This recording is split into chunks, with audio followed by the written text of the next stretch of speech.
It's a story that lit up social media and led to viewer requests for WQAD to investigate. A Coal Valley daycare is closed after leaked messages surfaced showing staff insulting children and behaving improperly. Maddie Franz has spent weeks poring over the data and joins us now with the findings. Hey, Maddie. The Department of Children and Family Services Sunshine website shows records of daycare licenses, inspections, and violations. Specific details about those violations are confidential, but we can see what rules were broken.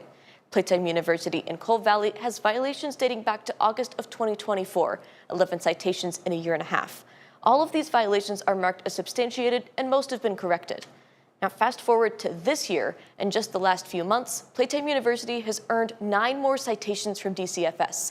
That includes 3 instances of lacking emotional maturity when working with children, using abusive or profane language, and humiliation, inappropriate supervision, and failing to protect children from neglect and abuse, failing to respect the confidentiality of child and staff records, and failing to report suspected abuse or neglect as mandated by law. Now, after those citations were issued, the facility was placed under a protective plan. DCFS takes that kind of action when, quote, there is an ongoing risk of harm to the children in care. It limits the caregiver's access to children during the investigation, and DCFS periodically stops by unannounced to make sure the facility is complying. Now, that won't be necessary now at Playtime, which closed on April 9th.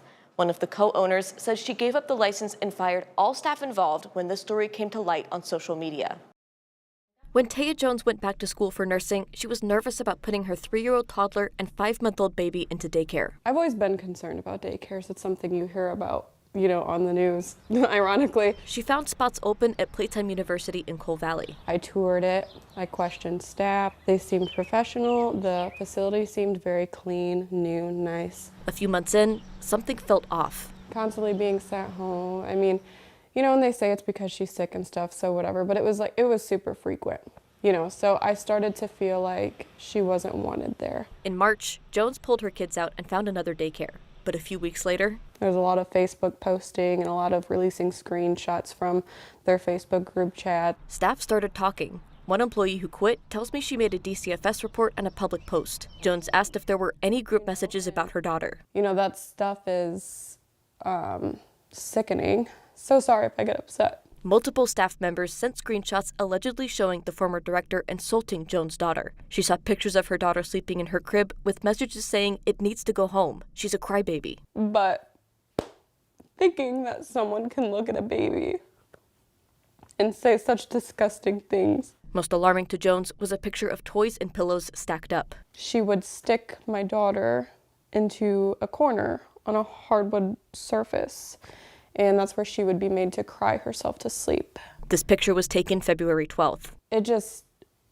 I wonder what and how it happened. When she got these screenshots, Jones filed her own police and DCFS reports. She took to social media when she was told the report wasn't likely to close down the daycare.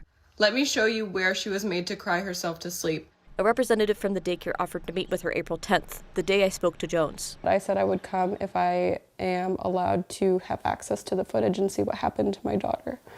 Otherwise, I have no interest in remedying this with you guys. A few hours before the scheduled time, she got this text. We cannot get footage feed when not in the building. I want to let you know that as of today, the owners of Playtime University is closing the building indefinitely. When she saw that, Jones declines to meet. Now, I spoke to one of the co-owners of Playtime University, Christy Schmack-D'Amato. In a statement, she says the daycare's camera system only stores footage for 30 days. Because staff didn't tell the owners about the incident when it happened, that footage is now lost. Playtime is still closed today, but Heritage Academy in Moline is open. Schmack-D'Amato is also listed as the owner on the daycare's website and in Secretary of State records. Jones wants to make sure another child isn't treated like her daughter allegedly was, and she still wants that footage. If anything was done to her physically, I will find out and those people will be charged, and I won't stop until I know.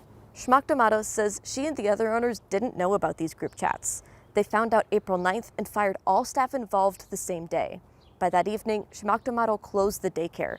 She sent the group chat screenshots to DCFS, the police, and the unemployment office. Jones says these screenshots were on social media for days before the owners took action. After I spoke to Jones, DCFS visited again on April 16th. Playtime was cited for failing to report suspected abuse or neglect, lacking emotional maturity when working with children, and failing to respect confidential records. Those are marked as repeat violations. Shmaktomato says the confidential records violation stems from pictures and messages about children being posted to social media. She says no personal files were compromised. In a statement, Shmaktomato says in part, "We understand that through the actions of these individuals employed at Playtime University, trust and faith have been diminished. Our hearts and prayers go out to Taya, her family, and to the community for the hardship and upset this has caused." She says staff hired at Playtime University passed state and federal background checks, complied with DCFS training, and had personal references. Quote, "They were closely monitored during the probationary periods and excelled within their positions. Therefore, it was a great shock when these terrible things came to light." Jones told us the former director filed for an order of protection against her for her posts on social media. "I went to the scheduling hearing in April. Jones says the director didn't appear in court for the evidentiary hearing in May, and the case was dropped. I got in touch with the director. She declines to comment for the story.